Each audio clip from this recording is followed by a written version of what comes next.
नमस्कार दर्शक बंधु मुझे आज गोटे देखा देखुन आमर भूतियार बहाल सोनगढ़ नदी जेनटा कि इ वर्षर पहला टुड़ा जोचे एड़े बड़ लघुचाप रे देखुन इटा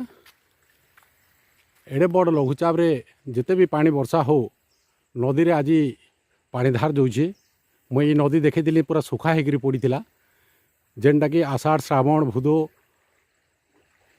मासे भी वर्षा नहीं है एटा दसरा मासरे वर्षा होचे नदी रे एटा आठे पानी जाऊे देखुन माने जिते भी तमाने एड़े बड़ लघुचाप रे माने जिते भी कम वर्षा हो देखुन एटा